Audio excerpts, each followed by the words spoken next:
college or anything? I did go to college. I went to Northwestern University. That's the big one. Was so, as I was saying to you, it's just so easy for me to jump on board with this because their whole campaign. Inside and be there for him. Why not? Because he told me that he wasn't going to do this.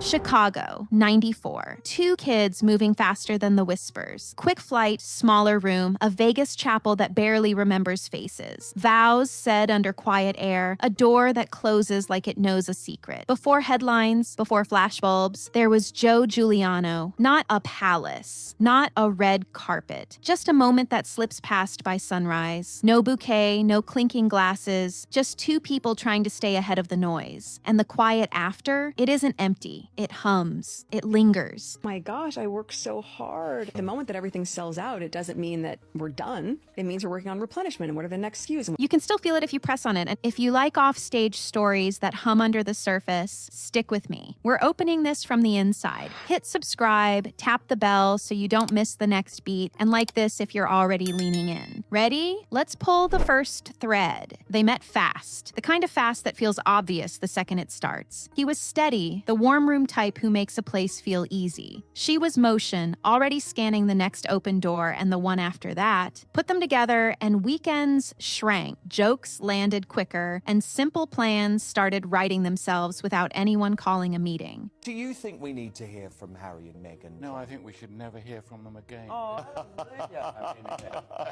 Even their friends could tell the tempo changed. No chandeliers, no show. Think closer. A squeaky booth, 2 straws, a song that became ours sooner than it should have, and somehow that felt right. A toothbrush appeared, a drawer made space, her hoodie took the chair like it paid rent, and his sweatshirt migrated to her bag without discussion. Their lives didn't collide. They clicked. Coffee split the same way every morning. Shoes stacked by the door in that lazy line only they understood. And a note on the fridge that meant more than it said. Did you notice? Meghan Markle openly complained about royal rules on Bloomberg like a brat. In a recent interview, she spread her... They weren't chasing an audience. If anything made it online, it was a blurry sky and a half caption that only they got. Most nights ended in sweats by 9 and a show they pretended not to rewatch. When they talked about later, it sounded like groceries, a road playlist, finding the one street that never has parking, and maybe a weekend drive if the weather behaved. Plans were pencil, not stone, which kept the days light and the room calm. Friends noticed the glow that shows up when life fits. Shoulders back, breasts out, headlights going, head up. The extra ease in the shoulders, the better sleep jokes. They shrugged it off because naming it made it feel fragile. So they kept it small, kept it easy, learned each other's pauses, and the little cues that say, "I've got it." Decisions were a glance, a nod, a hand on the counter, and somehow the next step was already happening. Nothing grand, just a rhythm that arrived and stayed. For a while, the world softened around the edges and brightened in the middle. Keys on the counter, morning light across the same tile. Imagine scrolling through your news feed, sipping on your coffee, when suddenly a jaw-dropping headline stops you. A pan warming before the kettle sings. It wasn't loud, but it lasted. Like a page you can still read even if the ink hasn't fully set, the words clear, the shine faint, the feeling steady. Sundays in his world had a pattern. Same table, same grace, the casserole dish that somehow never chipped. Photos on the wall didn't move. The stories behind them didn't either. People showed up on time, refilled water before you asked, and sent you home with leftovers wrapped in foil that actually kept its shape. Meghan Markle's roar. Joe Guiliano's shocking revelation about a secret daughter born in 1990. Coasters lived under every glass. The porch light clicked on at the same minute every night. It was calm in a way that made your shoulders drop without thinking about it. Her rhythm leaned the other way. She liked motion, new rooms, new faces, the next thing that might change the air. Not fame for fame's sake, just a pull toward bigger canvases.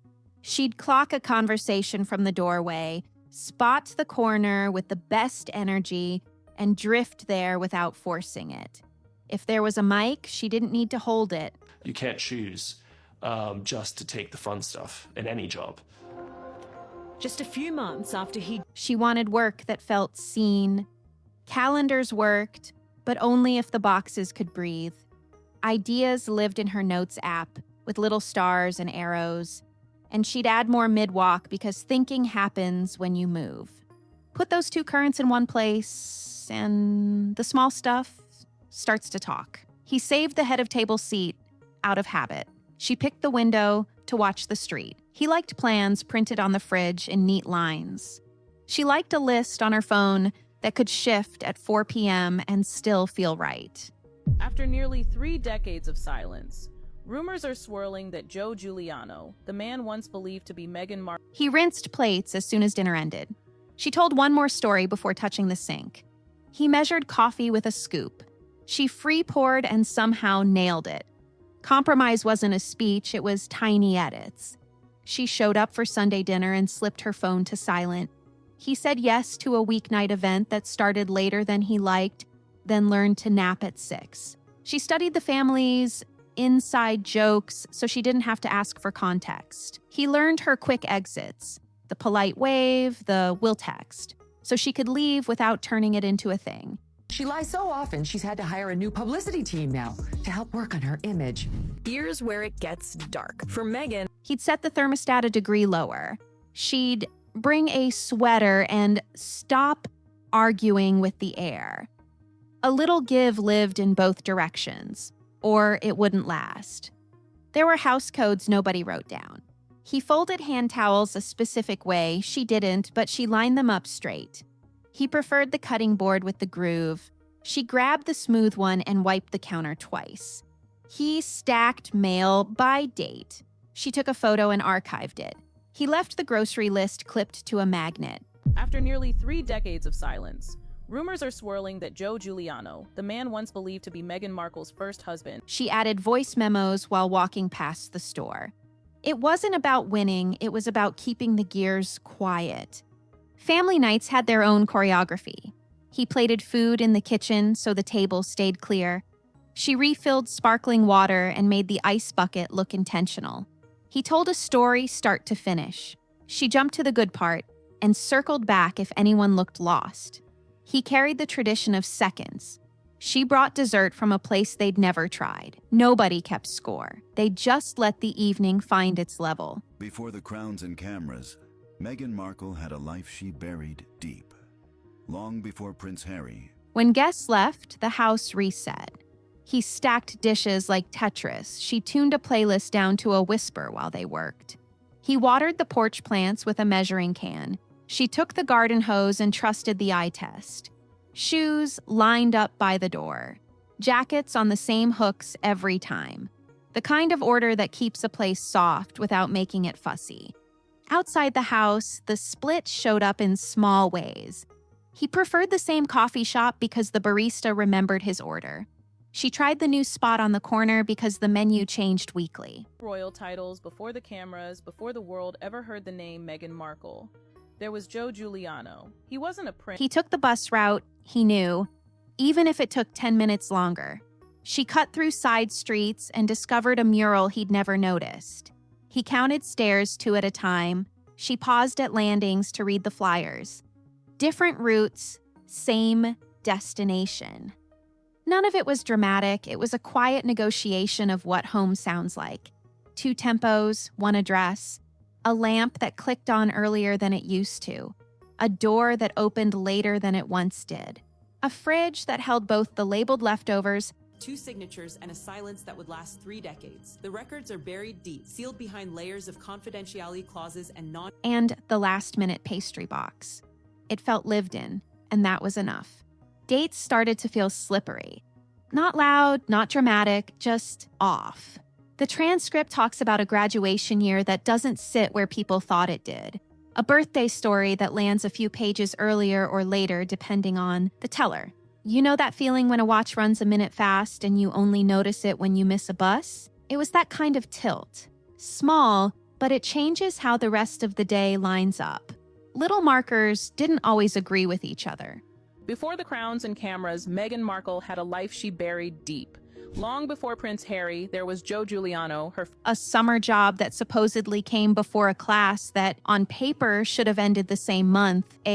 We met in that slides a season forward when someone else remembers a sweater, not a t-shirt. A back then that uses a song as a timestamp, except that song didn't really own the radio until the following spring. None of it screams, it just nudges. Inside the house, those nudges add weight. Calendars get pulled from drawers. Someone flips to a month and stops, finger resting on a square that never belonged to the story they were told. Husband, Joe Guiliano, has finally broken his silence, and what he revealed has left everyone talking. Behind the royal titles, sticky notes lose their grip and float to the floor. A planner sits open on the counter with 2 different pens arguing quietly in the margins. It's not a fight. It's the slow realization that some pages were written out of order. People try to reconcile it the way families do. One person sorts memories by holidays. Was that before the big barbecue? Another sorts by haircuts. No, that was the short bangs era. Someone remembers a particular jacket that didn't show up until later. A box of photos appears, and the timestamps don't help. So what could the motive be for keeping both sides of the family away? That's right. The stories would come out. These things don't exist. Because the camera clock was never set right. You end up using shadows on the sidewalk to guess the month. Outside the house, life doesn't care about neatness.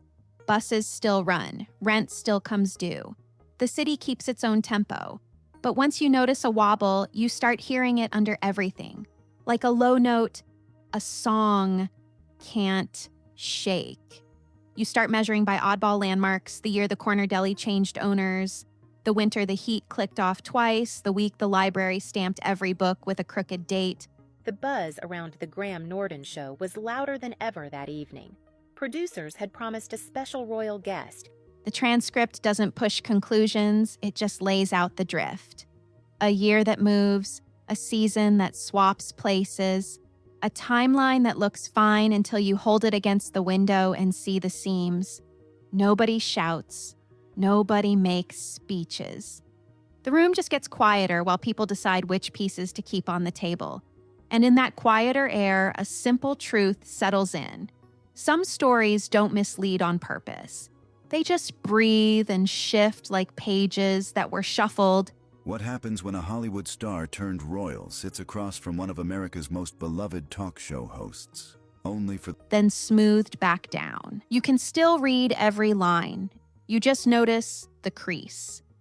A new heartbeat entered the room, and the house changed shape around it. Days got shorter in the middle and longer at the edges. Mornings were softer. Afternoons had that floating, sleepy glow where you forget what time it is. And don't mind. The soundtrack wasn't music anymore, it was tiny breaths. The hush of someone shushing without thinking, the light thump of a chair rocked with a foot. Everything started running on smaller intervals. Developing today, did Buckingham Palace or Prince William set a trap? Bottles lined up like mile markers. Burp cloths folded in quiet stacks. A blanket draped over the back of the couch became a landmark. Everyone reached for it without looking. The living room turned into a little map.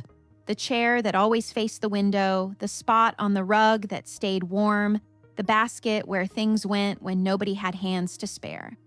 People talked softer. Even the floorboards seemed to learn how to be gentle.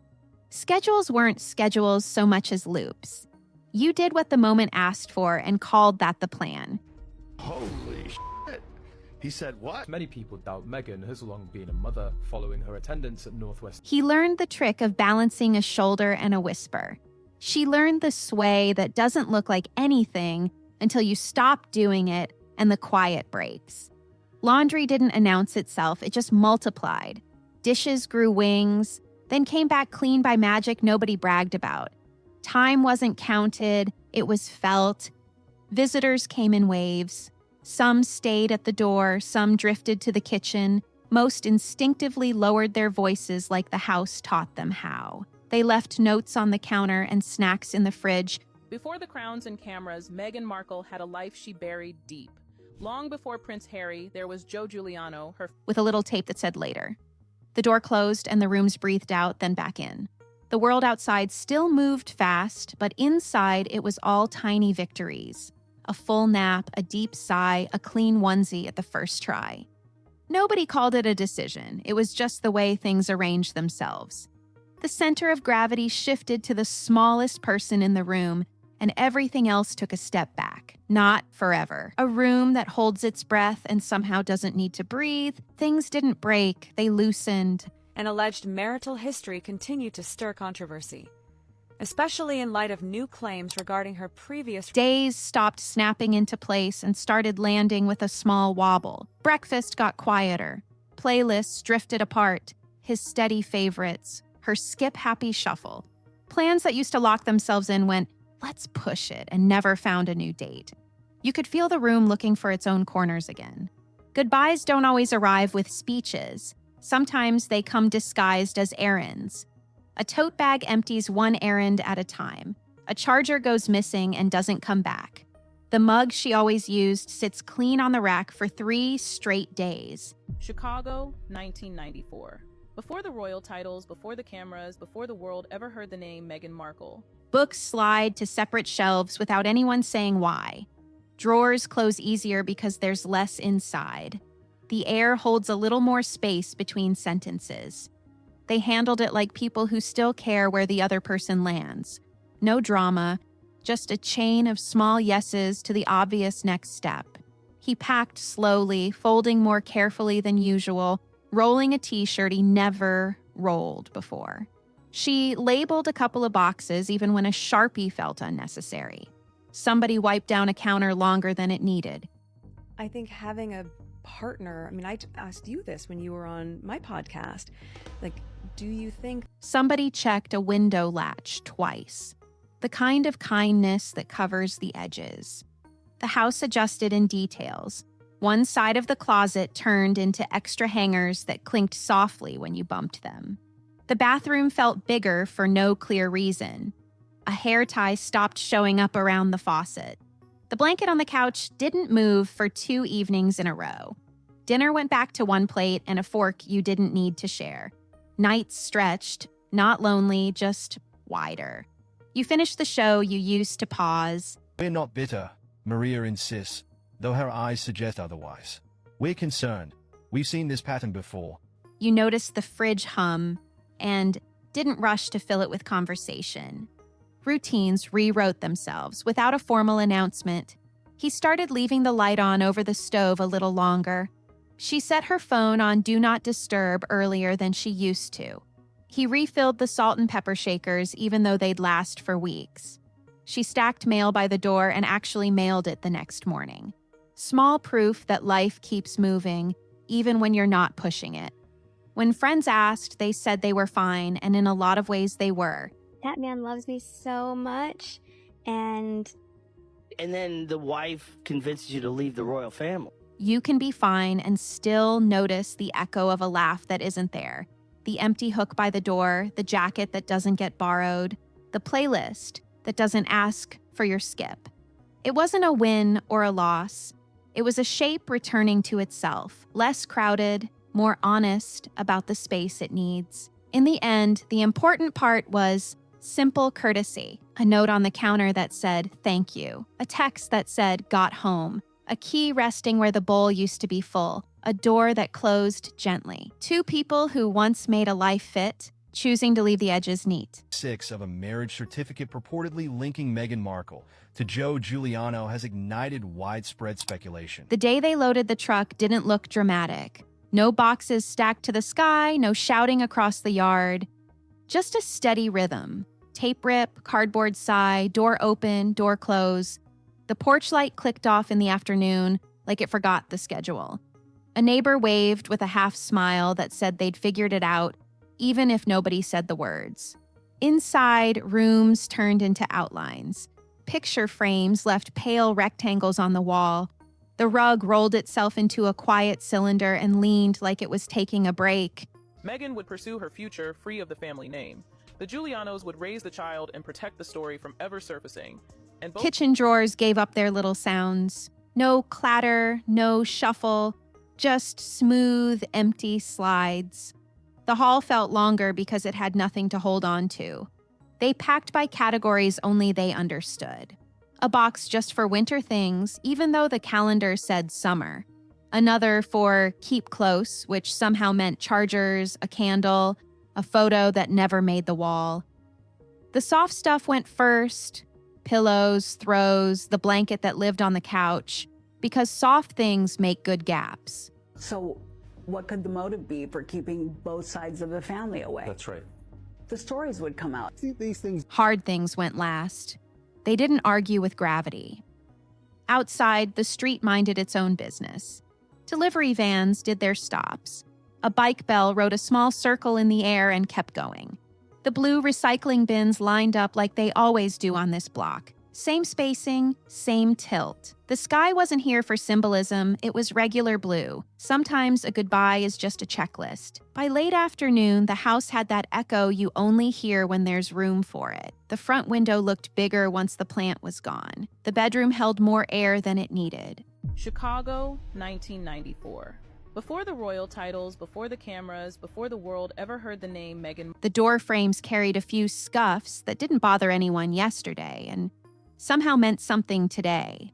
Someone took a last look down the hallway and straightened a switch that was already straight. Keys landed on the counter with a small final sound.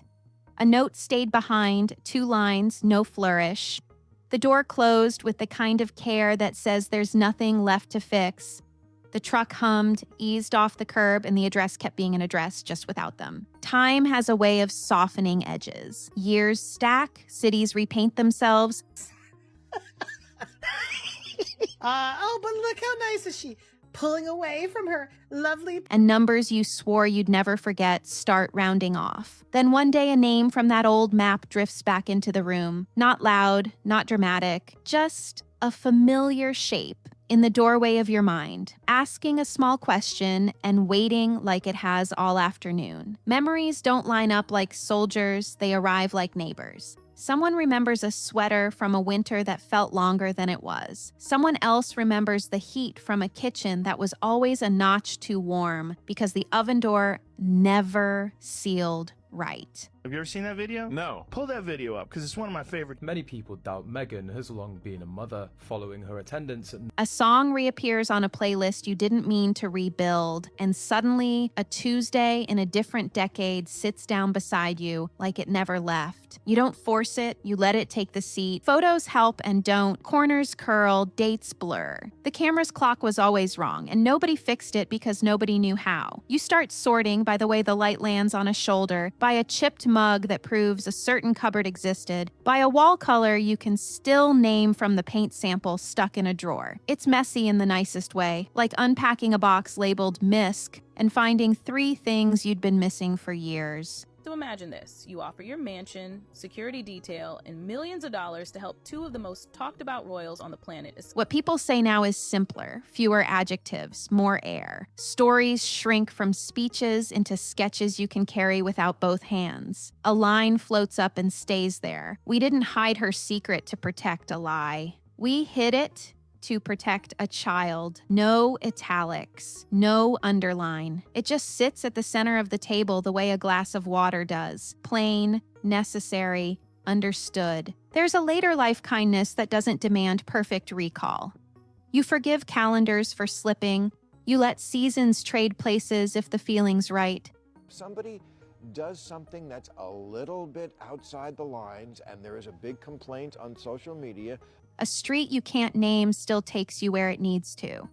A bakery that's gone leaves a smell in your head that outlasts its sign. You stop wrestling for order and start listening for tone. If the tone's true, the story holds. Check-ins show up in strange wrappers. A forwarded photo with no caption. A link that means, I thought of you. A voicemail that starts with, do you remember, and ends with, take care. Nobody's keeping score. The thread didn't snap, it stretched. What's the photography that we want to do? What do I want to wear for those shoots? While also editing all the time-coded notes for season 2 of... Distance does that. Time does too. You learn that a gentle tug is enough to prove the line's still there. There are things nobody tries to fix. A name that's better left first name only. A street you drive past instead of down. A question you could ask but don't, because the piece you've got is worth more than the answer you'd get. Later on, wisdom looks like that. Knowing which doors to knock on and which to pass with a nod. And when the pass pulls up a chair, the room behaves. The pointless damage they've done. It's one thing to sort of say, oh, they were treated unfairly. Voices dip. Hands find the table. Someone sets a mug on a coaster that's older than the story and somehow fits it perfectly. You don't publish the moment. You don't dress it up. You just let it be what it is. A quiet return, a shared glance, a page that still reads even if the ink's a little light. Some stories work best a step back from the glass, not because they're dodging the light, but because the space around them helps you see what matters. This one isn't chasing headlines or grand reveals. It's smaller than that. Boldly, she bluntly stated that royal life is far more oppressive than the outside world imagines. Those seemingly glamorous etiquette And more durable. It lives in rooms that remember voices, in habits that outlast plans, in the way people rearrange their days to fit what's in front of them. Identity isn't a loud announcement. It's the drawer you open without thinking. A favorite mug, the playlist that kept you steady, the way you straighten a frame when no one's watching. Change doesn't need a drum roll either. You pick a different street, nudge a setting, find a rhythm that fits, and one morning the tune just feels like yours. As per usual with this gal, is alienating. Kelly explained that true style isn't about showing off, it's about effortless grace. Families decide what stays on stage and what rests behind the curtain, not to hide, to keep the important parts from getting noisy for no reason. There's respect in that. You don't footnote every page, you hold a few back because they read truer in a smaller circle. Looking back, the map has soft edges, and that's fine. You remember where the light was warm, where the room felt easy, where the day asked less of you. Some lines blur, some chapters thin. What lingers is simple. A hand on a counter, a late kitchen hush. Born in 1999 and now supposedly living in the basement of her Montecito villa. Sounds like the plot of A laugh that still shows up on its own. So it sits like that. No verdict, no drum roll, just a picture that works from a comfortable distance. If it matters to you, it matters. That's enough. That's where we'll leave it. Close enough to feel it, far enough to let it breathe. If this kind of offstage storytelling is your thing, hit subscribe, tap the bell so you catch the next drop, and like the video if it kept you watching. Tell me what moments stuck with you most in the comments. I read those. Thanks for being here. See you soon.